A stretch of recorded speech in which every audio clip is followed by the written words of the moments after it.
घ्यायचा। दुसरा गुरु जे होता तो पिंगला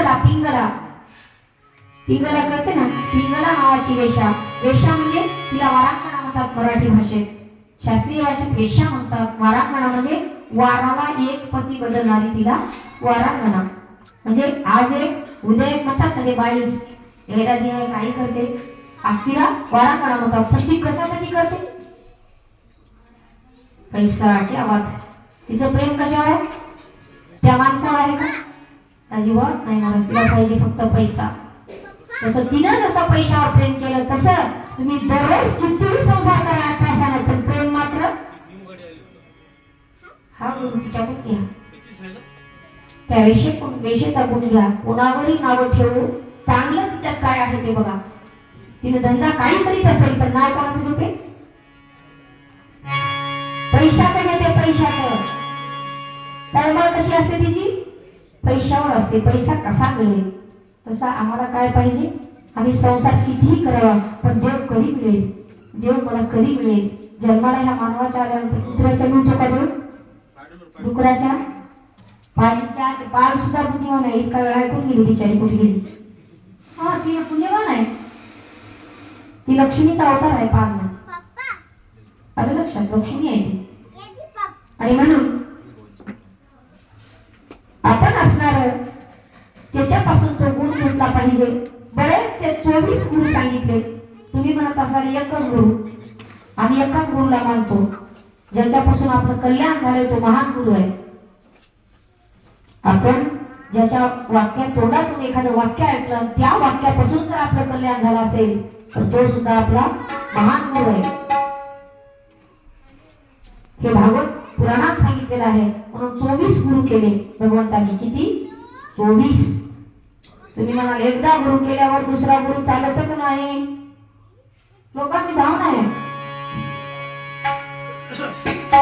कारण आईला लेकर भरपूर असतात, लेकराची श्रद्धा आईवर असते, पण आईला सगळेच लेकराला सांभाळावं लागतं।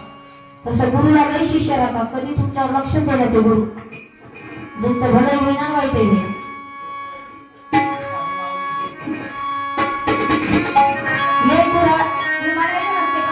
गायाचा असतो डोक्याला करा,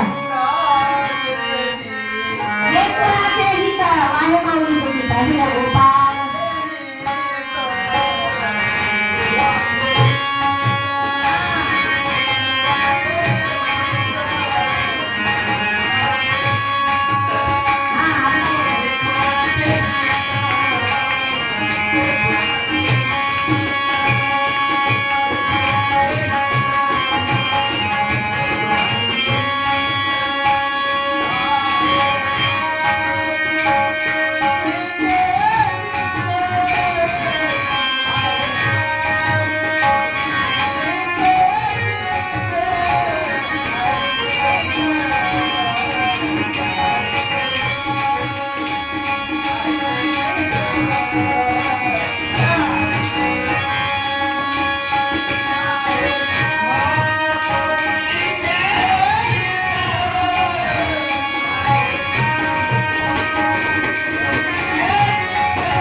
आणि म्हणून लेकराचं हित आईला कळत असतं कशात आहे, पण ते लेकरू ऐकून तर आई कधी कधी लक्ष देत नाही बरं लेकराकडे। लई म्हणलेल्या लेकराकडे लक्ष देत न दिलं तरी लेकरं जास्त झाल्यावरती लक्ष राहत। त्या गुरुला सगळे एवढे गुरु गुरु मानायला लागले। जसं आमच्या पुराणामध्ये शास्त्रानं काय सांगितलं, आमच्या तुकोबाराय करतात, घेती घेती देवी नरका जाती। देणं घेणं करून ग्रंथ लावू नाही असा नियम आहे, पण आज काळाची गरज आहे। देणं घेत आधी विचारतात आम्हाला कीर्तनाला बोलवावं, भागवताला बोलवावं, घडत ते द्यावं, काय करणार आहे कोण? पण आधी महाराज लोकांना लोक तुमची फी का आहे, आमची चूक की तुमची?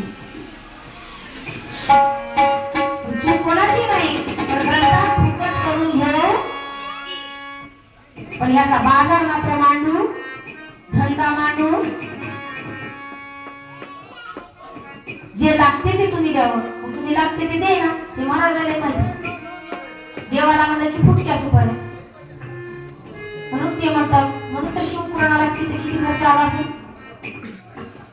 कशासाठी करतात हे असं? कारण हे देत नाहीत तसं. देवाच्या सुपाऱ्या ते दुकानदाराला सुद्धा माहित असतं ते चक पुजलेले देते. घरी खायच्या म्हणजे धंदा बनवायचा नाही. परमार्थ निका करायचा नाही. आपण केलेल्याचा उद्धार व्हावा. त्याला वाटलं पाहिजे की आपण केलं, खरंच आम्ही धन्य झालो, आनंद वाटला पाहिजे, आमचं चांगलं झालं असं वाटलं पाहिजे. देवानं केलं पाहिजे. देव करतोच आणि भगवान परमात्मा आपल्यासाठीच आहे. काय नाही, आई कशासाठी असते? लेकरासाठीच असते. मला सांगायचं काय आहे, म्हणून मी कुठेही विषयांतर होत नाही, कारण मला काही गरज नाही विषयांतर होण्याची. कारण 24 गुरु का भगवंतांनी केले, तर मला एकच सांगायचं आहे की बस 24 गुरु आपले जे गुरु करतात ते गुरुचं आपल्यावर लक्ष नसतं. गुरुला आणूनही आपल्या घरात शांतता होत का होत नाही, त्यांचं लक्ष राहत नाही तुमच्यावर. तुम्हाला जेव्हा अंतःकरणातून आशीर्वाद देतात तेव्हा तुमच्या घरात दुष्प्रवृत्ती होतच नाही. आपल्यावर गुरुची कृपा झाली नाही, म्हणून तर आमचा अवधूत उपाख्यान सांगतो 24 गुरु केले.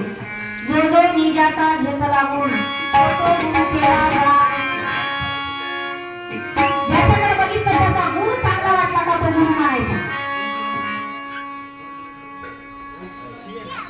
तो गुरु मानायचा. त्याचे गुण घ्यायचे फक्त आपण. ते काय करत होतं, त्याची काय निष्ठा होती, कसली सात्विकता होती, हा ध्यान आपण घ्यायचा. म्हणून 24 गुरुचं वर्णन केलं. आणि 24 गुरुचं वर्णन करत असताना एका संन्याशाचं वर्णन आलेलं आहे. संन्याशी म्हणजे तो संन्याशी गुरु.